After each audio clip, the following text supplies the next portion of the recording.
انما الاعمال بالنیات، عملوں کا دار و مدار نیت پر ہے، اور ہر آدمی کے لیے وہی ہے جس کی وہ نیت کرتا ہے۔ اور آپ علیہ الصلوۃ والتسلیم نے فرمایا کہ ہجرت بہت بڑی عبادت ہے اور بہت بڑا نیک عمل ہے۔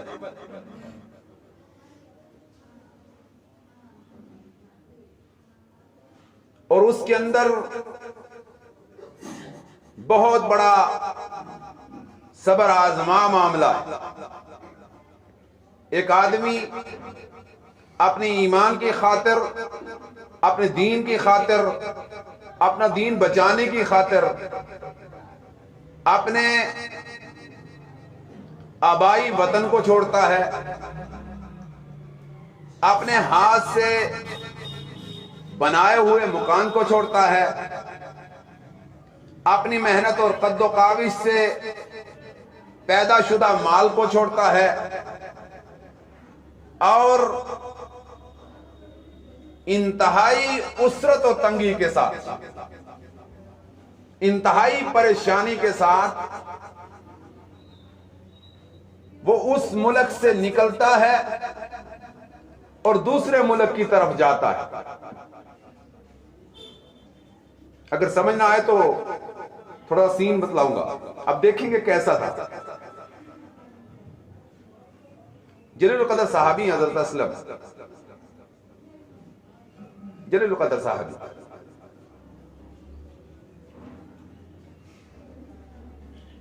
جب نکلتے ہیں تو بال بچوں کو چھین لیا جاتا ہے۔ جلیل القدر صحابی حضرت عبد الرحمن بن عوف رضی اللہ تعالی عنہ،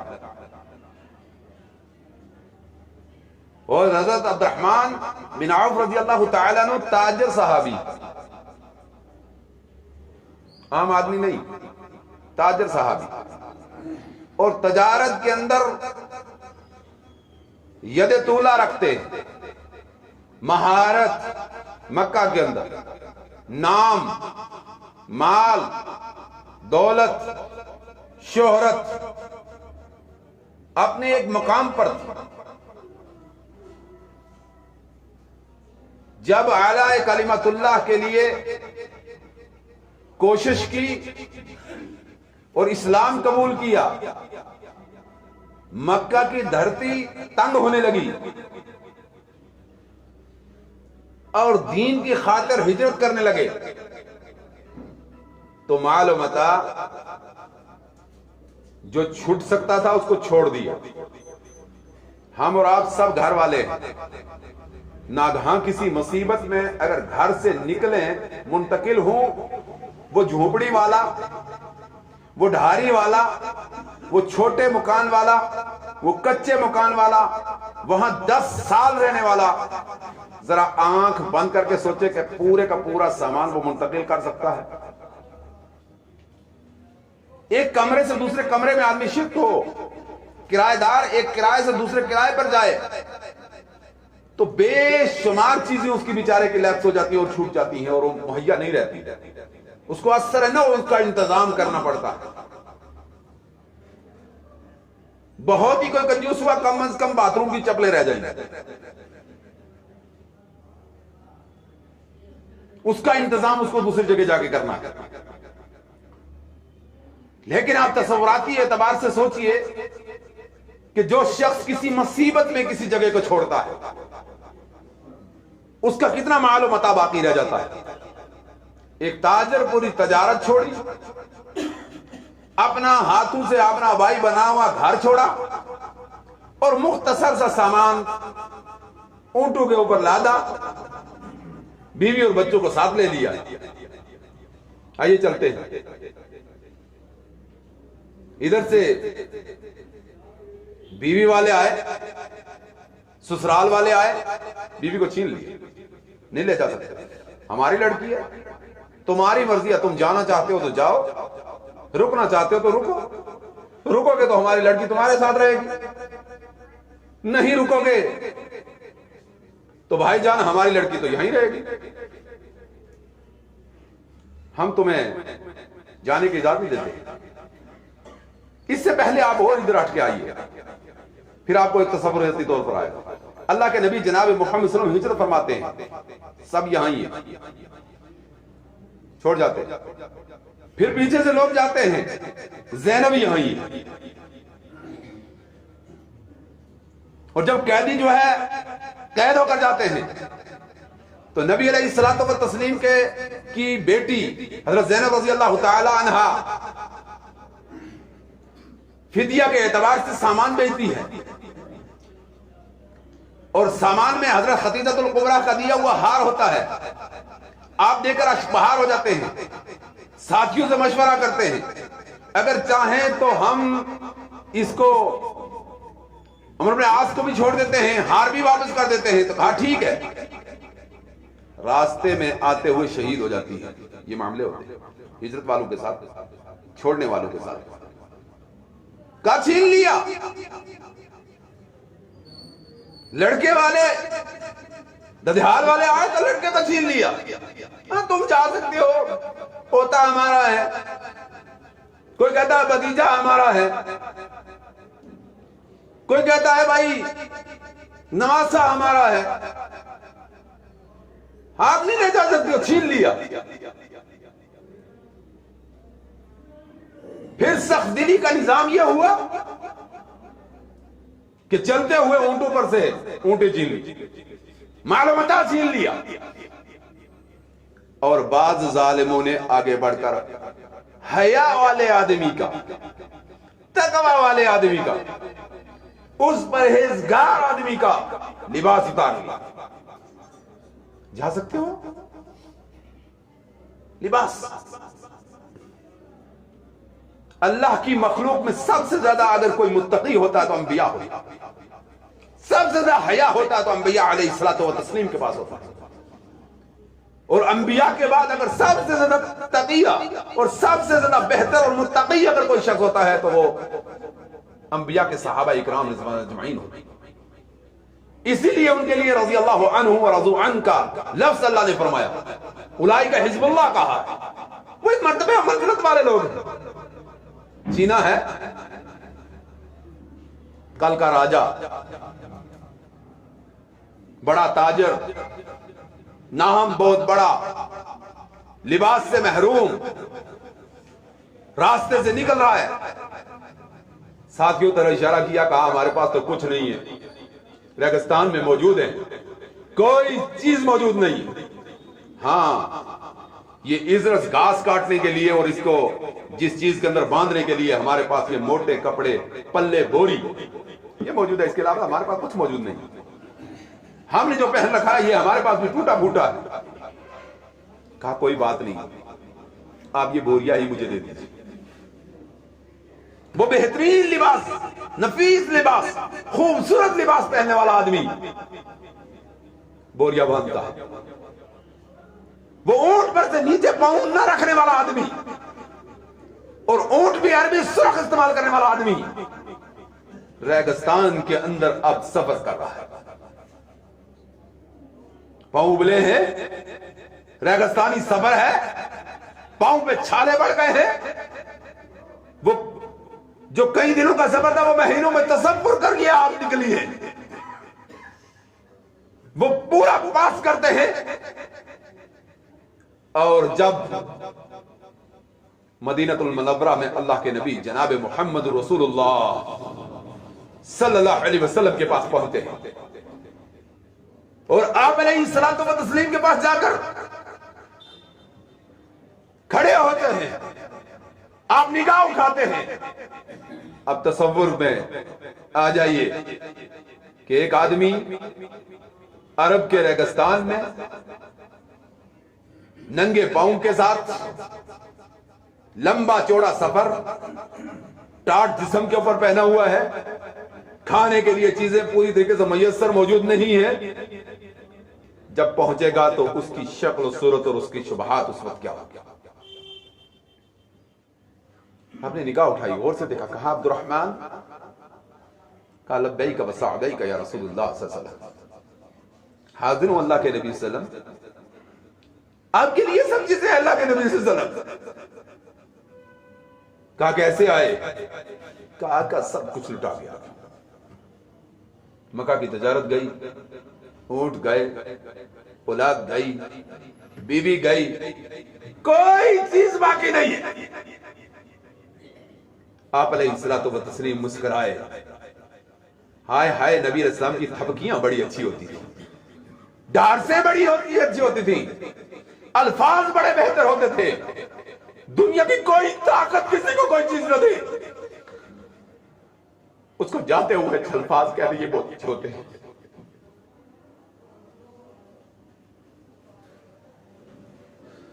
اس سے بڑی نعمت دنیا میں آدمی کو کچھ نہیں مل سکتی۔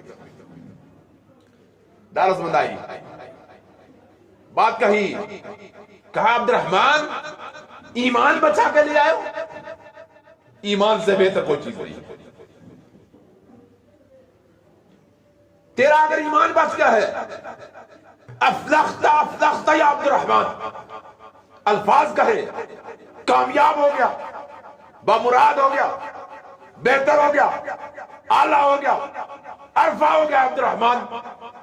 تو نے ایمان کا سودا نہیں کرا۔ اگر تو ایمان کا سودا کر کے لے آتا، مال بھی آ جاتا، متاع بھی آ جاتا، بیوی بھی آ جاتی، بچے بھی آ جاتے، تو کامیاب ہوا مراد نہیں تھا۔ مسلمانوں، اگر دنیا کے تمام چیزیں آپ کو مل جائیں، ایمان جانے کا خطرہ ہے۔ دنیا کے سب چیزوں کو ترک کر دیں، ایمان کو نہ جانے۔ ایمان وہ چیز ہے جو جنت میں لے جانے والی ہے، ایمان ہی کے ذریعے سے جنت ملنے والی ہے۔ میں آپ کو بتلا رہا تھا، نبی علیہ الصلوۃ والتسلیم نے فرمایا اگر کوئی یہ عمل کرنے والا ہے، من کانت ہجرتہ، ہجرت جو اتنی عظیم عبادت ہے، عظیم عمل ہے، عظیم کام ہے، یہ عظیم کام بھی اگر تمہارا اس لیے ہے کہ میں دنیا پالوں، یا اس لیے ہے کہ میں کسی عورت کے ساتھ جو اچھی اور بہتر ہے شادی کر لوں، فہجرت الی ما ہاجر الیہ، نیت کے اعتبار سے اس کو وہی ملے گا۔ اس لیے اعمال میں اخلاص اور اعمال میں نیت کے اندر مخلص ہونا، یہ ایک عظیم نعمت اور عظیم عبادت ہے۔ اسی کے ذریعے سے ایمان مضبوط ہے اور اعمال کی مقبولیت ہے۔ آپ کے عمل مقبول اسی وقت ہے اللہ کے ہاں جب آپ کوئی دینی کام کریں، نماز پڑھیں، روزہ رکھیں، زکوٰۃ دیں، حج و خیرات کریں، مسجد تعمیر کریں، مدارس بنائیں، ہاسپٹل بنائیں، چیریٹی چلائیں، کسی کو کوئی چیز دیں، کسی کی غریب کی مدد کریں، کسی بچے کو پڑھائیں، مسکین و محتاج پر خرچ کریں، تو اس کے اندر سب سے زیادہ بہتر اور اعلیٰ یہ چیز ہے کہ آپ کی نیت لوجہ اللہ ہونی چاہیے، فی سبیل اللہ ہونی چاہیے، رب ذوالجلال والمنن کے لیے ہونی چاہیے۔ اللہ کے نبی جناب محمد رسول اللہ صلی اللہ علیہ وسلم ایک حدیث میں فرماتے ہیں، لا يدخل الجنت نمام ولا منان ولا کاتی الرحم، یہ بخاری کی روایت ہے۔ کیا فرمایا؟ لا يدخل الجنت نمام ولا منان ولا کاتی الرحم، آپ نے فرمایا جنت میں نہیں داخل ہوگا نمام، جنت میں داخل نہیں ہوگا۔ اللہ تعالیٰ اس عیب سے ہمیں اور آپ کو بچا دے۔ یہ نمام کیا ہے؟ چغل خور، تیری لی مجھے دی، میری لی تجھے دی، اس کی بات اس سے، اس کی بات اس سے۔ یہ بخاری شریف کے اللہ کے نبی صلی اللہ علیہ وسلم کا فرمان ہے، لا يدخل الجنت نمام، نمام جنت کے اندر نہیں جائے گا۔ اور فرمایا ولا منان، منان بھی جنت کے اندر نہیں جائے گا۔ یہ منان کیا ہے؟ منان یہ ہے میرے بھائیوں، احسان کر کے احسان جتلانے، احسان کیا کسی پر، دیا کسی کو، مدد کی کسی کی، ڈارس بنے کسی کے ساتھ، کھڑے ہوئے کسی کے، ہمت کی کسی کے ساتھ۔ آپ اگر کریں گے کسی غریب کی تو لوجہ اللہ کریں، فی سبیل اللہ کریں، اس کو کبھی زندگی میں جتلائیں نا، یہ جتلانا بھی جائز ہے۔ اس کو اللہ نے بھی کتاب اللہ میں فرمایا کہ اپنے صدقہ اور خیرات کو تم نہ ضائع کرو بالمن والعذا. لفظ من استعمال کیا، یہ منان، بالمن والعذا. من کیا ہے؟ جتلانا. عذا کیا ہے؟ عذا یہ ہے کہ جب آپ جتلائیں گے تو دلی تکلیف ہو. اکثر و بیشتر ہمارے معاشرے کے اندر ماشاءاللہ الحمدللہ ثم الحمدللہ بہت اچھے لوگ ہیں، ایک دوسرے کا تعاون کرتے، غریبوں مسکینوں کا تعاون کرتے، لیکن اس کے بعد اس کو کسی موقع کے اوپر خاص کر یہ عادت بہت زیادہ، اللہ تعالیٰ معاف فرمائے اور اللہ تعالیٰ میری حوا کی بیٹیوں کے اور میری اسلامی بہنوں کی اللہ تعالیٰ اصلاح فرمائے، یہ عیب بہت زیادہ عورتوں کے اندر ہوتا ہے. اور بعض